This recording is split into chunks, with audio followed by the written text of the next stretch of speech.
The assassination attempt is raising important questions about security for the former president and how the shooter was able to get into that position with a clear line of sight to the stage and Donald Trump.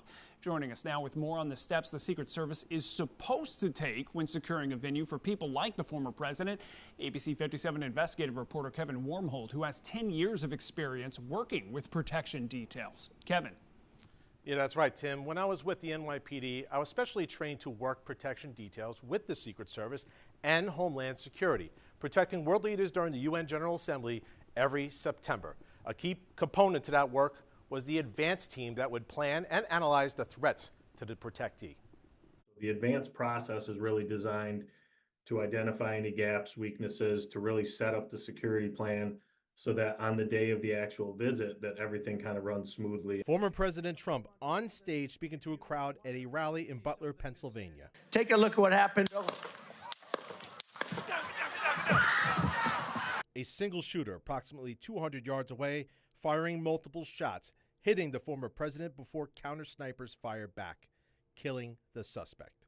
How did the shooter get so close, and why was there a clear line of sight at the stage? Former Secret Service agent Jason Russell explains an advanced Secret Service agent would have been assigned responsibility to that event. So there would have been somebody assigned to that site. There would have been a person assigned to transportation, which is the motorcade routes, and any other events that former President Trump would have been doing. You're setting up all the different, tactical elements.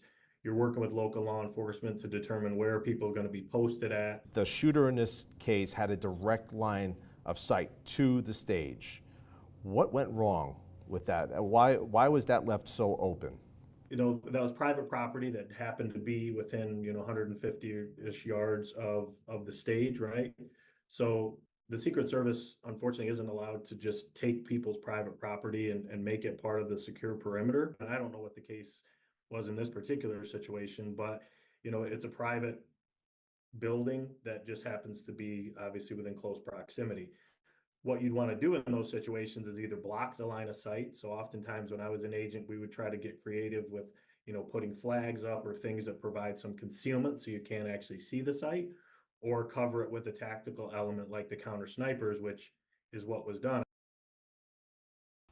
After former President Donald Trump was grazed by gunfire, the Secret Service agents rushed to the stage to shield the former president. Said, take a look at what happened.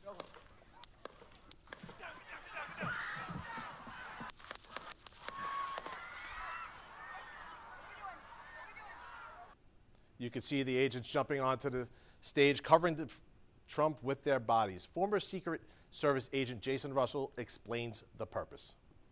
It's cover and evacuate, right? So we really want to make sure that we're, putting ourselves between the potential threat and the person that we're protecting. So the agents, I thought, did a phenomenal job of reacting very quickly to the gunshots. After the agents shielded the former president, they wait for the counter-assault team, which provides cover to get Trump out safely. You watch the videos, you can hear him talking about, the shooter is down. You can hear him talk about tactical elements that are setting in place. So the counter-assault team deployed and provide some cover so that the agents could prepare to move the president to the cars. The agents then moved the former president to the designated vehicle, taking him out of danger. True bravery on their parts to place themselves between a potential threat with complete disregard for their own safety. And that's what agents are called to do. And that's what we practice over and over and over again.